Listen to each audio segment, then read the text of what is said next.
Assalamualaikum warahmatullahi wabarakatuh. Alhamdulillahi rabbil alamin. Wa bihi nasta'in ala umurid dunya waddin. Asyhadu an la ilaha illallah wahdahu la syarikalah wa asyhadu anna Muhammadan abduhu wa rasuluh la nabiyya ba'da amma ba'du. Yang terhormat Bapak Robi Sepria SPDI MPD selaku dosen pembimbing studi hadis, dan selanjutnya yang terhormat rekan-rekan sekalian yang dirahmati oleh Allah Subhanahu wa taala. Syukur alhamdulillah Allah masih memberikan kepada kita nikmat rahmatnya, dan bersolawat kita kepada Nabi Muhammad sallallahu alaihi wasallam dengan ucapan Allahumma salli ala Sayyidina Muhammad wa ala ali Sayyidina Muhammad. Baik, yang pertama akan kami bahas pengertian kodifikasi hadis. Kata kodifikasi dalam bahasa Arab dikenal dengan al-tadwin, yang berarti codification, yaitu mengumpulkan dan menyusun. Secara istilah, kodifikasi adalah penulisan dan pembukuan hadis Nabi secara resmi berdasarkan perintah khalifah dengan melibatkan beberapa personel yang ahli dalam masalah ini, bukan yang dilakukan secara perseorangan atau untuk kepentingan pribadi. Kodifikasi yang dimaksud di sini adalah penulisan, penghimpunan dan pembukuan hadis-hadis Nabi yang dilakukan berdasarkan perintah resmi dari Khalifah Umar bin Abdul Aziz. Yang pertama, hadis Rasul tentang penulisan hadis. Hadis pada masa waktu itu pada umumnya hanya diingat dan dihafal oleh para sahabat dan tidak ditulis seperti Al-Quran seketika disampaikan oleh Nabi. Karena situasi dan kondisi tidak memungkinkan secara memang Nabi melarang bagi umum karena khawatir bercampur antara hadis dan Al-Quran. Banyak hadis yang melarang para sahabat untuk menulis hadis. Di antara hadis yang melarang penulisan hadis-hadis adalah diriwayatkan dari Abu Sa'id Al-Khudri bahwa Rasulullah SAW bersabda, "Janganlah engkau menulis hadis dariku, barang siapa menulis hadis dariku selain dari Al-Quran, maka hapuslah." Hadis riwayat Muslim. Diperbolehkannya menulis hadis pada masa Rasulullah SAW. Larangan menulis hadis tidaklah umum kepada semua sahabat. Ada sahabat tertentu yang memberi izin untuk menulis hadis. Nabi melarang menulis hadis karena khawatir bercampur dengan Al-Quran, dan pada kesempatan lain Nabi memperbolehkannya. Sebagaimana diriwayatkan oleh Abdullah bin Ibnu Umar, dia berkata, "Aku pernah menulis segala sesuatu yang kudengar dari Rasulullah. Aku ingin menjaga dan menghafalnya. Tetapi orang Quraisy melarangku melakukannya. Mereka berkata, kamu hendak menulis hadis padahal Rasulullah bersabda dalam keadaan marah dan senang. Kemudian aku menahan diri untuk tidak menulis hadis hingga aku ceritakan kejadian itu kepada Rasulullah SAW. Rasulullah SAW bersabda, "Uktub fawallazi nafsi biyadihi ma kharaja anni illa haqq." Tulislah, maka demi zat yang aku berada dalam kekuasaannya, tidaklah keluar dariku kecuali kebenaran. Adanya larangan tersebut berakibat banyak hadis yang tidak ditulis, dan seandainya Nabi itu pernah melarang pun tidak mungkin hadis dapat ditulis, karena menurut Muhammad Syuyudi Ismail hal ini disebabkan oleh beberapa alasan berikut. Yang pertama, hadis disampaikan tidaklah selalu dihadap sahabat yang pandai menulis. Yang kedua, perhatian Nabi dan para sahabat lebih banyak tercurah pada Al-Quran. Yang ketiga, meskipun Nabi mempunyai sekretaris tetapi mereka hanya diberi tugas menulis wahyu yang turun dan surat-surat Nabi. Kami akan membahas pembahasan yang kedua, iaitunya hadis pada masa sahabat dan tabi'in. Para sahabat mengetahui kedudukan as-sunnah sebagai sumber syariah pertama setelah Al-Quranul Karim. Mereka tidak mahu menyalahi as-sunnah jika as-sunnah itu mereka yakini kebenarannya, sebagaimana mereka tidak mahu berpaling sedikit pun dari as-sunnah warisan beliau. Mereka berhati-hati dalam meriwayatkan hadis dari Nabi sallallahu alaihi wasallam kerana khawatir berbuat kesalahan dan takut as-sunnah yang suci itu ternodai oleh kedustaan atau pengubahan. Oleh karena itu mereka menempuh segala cara untuk memelihara hadis. Mereka lebih memilih bersikap sedang dalam meriwayatkan hadis dari Nabi sallallahu alaihi wasallam. Bahkan sebagian dari mereka lebih memilih bersikap sedikit dalam meriwayatkan hadis. Periode sahabat disebut dengan ada dua.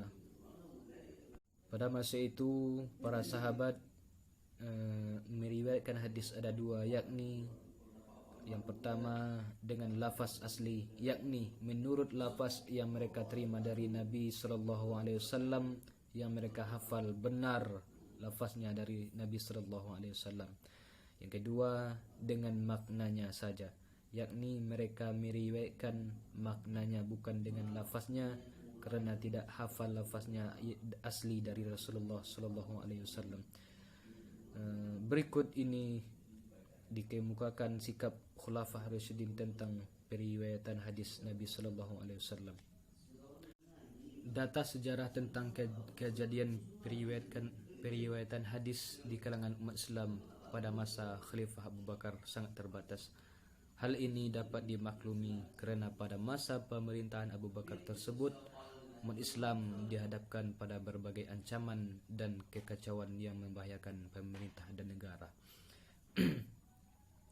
Berbagai ancaman dan kekacauan itu berhasil diatasi oleh pasukan pemerintah. Dalam pada itu tidak sedikit sahabat Nabi, khususnya yang hafal Al-Quran, telah gugur di medan peperangan. Atas desakan Umar bin Khattab, Abu Bakar segera melakukan himpunan Al-Quran atau Jam Al-Quran. Jadi disimpulkan bahawa periwayatan hadis pada masa Khalifah Abu Bakar dapat dikatakan belum merupakan kegiatan yang menonjol di kalangan umat Islam. Walaupun demikian dapat dikemukakan bahawa sikap umat Islam dalam periwayatan hadis tampak tidak jauh berbeza dengan sikap Abu Bakar, yakni sangat berhati-hati. Sikap hati-hati ini antara lain terlihat pada pemeriksaan hadis yang diriwayatkan oleh para sahabat. Pada masa Umar bin Khattab, Umar dikenal dengan sangat hati-hati dalam meriwayatkan hadis. Hal ini terlihat misalnya ketika Umar mendengar hadis yang disampaikan oleh Ubay bin Ka'ab, Umar barulah bersedia menerima riwayat hadis dari Ubay. Setelah para sahabat yang lain, di antaranya Abu Zar, menyatakan telah mendengar pula hadis Nabi tentang apa yang dikemukakan oleh Ubay tersebut. Akhirnya Umar berkata kepada Ubay, "Demi Allah, sungguh saya tidak menuduhmu telah berdusta. Saya berlaku demikian kerana saya ingin berhati-hati dalam periwayatan hadis ini." Larangan Umar tampaknya tidak tertuju kepada periwayatan itu tersendiri, tetapi dimaksudkan agar masyarakat lebih berhati-hati dalam periwayatan hadis dan agar perhatian masyarakat terhadap Al-Quran tidak terganggu. Hal ini diperkuat oleh bukti-bukti berikut ini. Yang pertama, Umar pada suatu ketika pernah menyuruh umat Islam untuk mempelajari hadis Nabi pada masa kekhilafaan Utsman bin Affan. Secara umum, kebijakan Utsman tentang periwayatan hadis tidak jauh berbeda dengan apa yang telah ditempuh oleh kedua khalifah pendahulunya. Hanya saja langkah Utsman tidaklah setegas langkah Umar bin Khattab. Utsman secara pribadi memang tidak banyak meriwayatkan hadis. Ahmad bin Hanbal meriwayatkan hadis Nabi yang berasal dari riwayat Utsman sekitar 40 hadis saja. Itu pun banyak matan hadis yang terulang karena perbedaan sanad. Matan hadis yang banyak terulang itu adalah hadis tentang wudu dengan demikian jumlah hadis. Saya Putri Gusmitasari, saya akan menjelaskan penulisan hadis pada masa Umar bin Abdul Aziz. Nah, sebelumnya teman-teman sudah tahu belum siapa itu Umar bin Abdul Aziz? Belum? Oke, biografi dari Umar bin Abdul Aziz adalah Umar bin Abdul Aziz sering juga disebut sebagai Umar II. Beliau adalah tokoh pencetus pembukuan hadis yang lahir pada tanggal 2 November 682 Masehi atau 26 Safar 63 Hijriah dari Bani Umayyah, cabang Mawarni di kota Madinah. Beliau menjabat sebagai khalifah saat berumur 34 tahun, tepatnya 717 Masehi hingga 720 Masehi. Nah, kira-kira 2-3 tahun. Hal itu dikarenakan beliau meninggal dunia pada tanggal 20 Rajab 101 Hijriah karena beliau mengidap suatu penyakit tertentu. Nah, jadi Umarlah yang menyuruhkan kepada seluruh ulama yang ada pada saat itu untuk mengumpulkan hadis-hadis yang masih terpencar, meskipun selesainya bukan pada masanya. Umar memiliki prinsip memperbaiki serta memajukan Islam itu lebih penting daripada memperluas wilayahnya. Maksudnya di sini adalah memperluas wilayah itu juga penting, tapi yang lebih penting yang lainnya. Mungkin ini salah satu alasan yang mengilhaminya untuk mengumpulkan hadis-hadis Nabi. Abu Bakar Muhammad ibnu Muslim ibn Ubaidillah ibn Syihab al-Zuhri adalah orang pertama yang diperintahkan oleh Umar II untuk menulis hadis-hadis tersebut.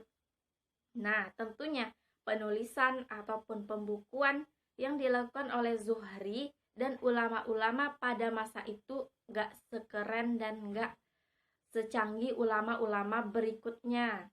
Karena itu first time, artinya perdana. Jadi perlu penelitian, perlu pertimbangan yang lainnya. Intinya belum terlihat sempurna. Dan juga penulisan masih berupa informasi lisan, orang-orang yang menerima riwayat dari generasi sebelumnya dan sangat mungkin mencampur atau tercampur oleh ucapan-ucapan sahabat Nabi ataupun fatwa para tabi'in. Nah, riwayat-riwayat yang sudah dikumpulkan oleh Zuhri tersebut disebar ke seluruh kawasan Islam dan mulailah periwayatan hadis secara tertulis. Selanjutnya tentang kitab-kitab yang terkumpul yang terpercaya. Nah, ada 6 kitab yang terpercaya pada hadisnya. Yang pertama adalah Sahih Bukhari. Kitab Sahih Bukhari merupakan kitab dari Imam Al-Bukhari yang merupakan salah satu kitab terkenal yang tentunya Al-Bukhari menyeleksi kitab tersebut bukanlah main-main. Beliau menyeleksi isi dari kitab tersebut dengan sangat teliti, dengan sangat baik. Imam Bukhari membutuhkan waktu 16 tahun untuk menyusun kitabnya tersebut. Nah, kitab tersebut berisikan 2602 hadis. Yang kedua, Sahih Muslim. Imam Muslim adalah murid dari Imam Al-Bukhari. Imam Muslim membutuhkan 15 tahun untuk menyusun kitabnya tersebut. yang berisikan 12.000 hadis perulangan. Yang ketiga, Sahih At-Tirmizi. Tidak hanya meriwayatkan hadis-hadis sahih semata, tapi hadis-hadis hasan, doif, mu'allal, nggak semata-mata menjar, tapi di dalam hadis tersebut juga ada keterangannya. Keterangan yang seperti apa? Keterangan yaitu kenapa hadis ini masuk hadis hasan, kenapa hadis ini masuk hadis doif. Nah, pada kitab tersebut dijelaskan keterangannya. Yang keempat, kitab Sunan An-Nasa'i. Kitab Sunan An-Nasa'i merupakan karya terbesar dari Abu Abdurrahman Ahmad bin Syu'aib bin Ali bin Bahar al-Khurasani al-Nasa'i. Sunan An-Nasa'i masih memuat hadis maj'ul atau tidak diketahui kejelasannya, majruh atau cacat, doif, dan semacamnya. Yang kelima, kitab Sunan Ibnu Majah. Kitab ini berisikan 4.341 hadis, yang mana 3.002 hadis telah termaktub dalam kitab Al-Hamsah seperti Al-Bukhari, Al-Muslim, Abu Dawud, At-Tirmizi, An-Nasa'i. Dan hanya 1.339 hadis saja yang dibilang orisinal dari kitab ini. Nah, kitab ini juga berisikan jelas sama seperti kitab-kitab yang sebelumnya. Yang keenam, kitab Sunan Abu Dawud. Yang keenam, yaitu kitab Sunan Abu Dawud. Kitab ini berhasil menyeleksi sekitar 4.800 hadis tanpa terulang dari lebih kurang 500.000 hadis. Menurut pengakuannya sendiri, hadis-hadis yang ditimbun beberapa diantaranya berkategori sahih dan doif. Ini diakui oleh penulisnya langsung ya guys.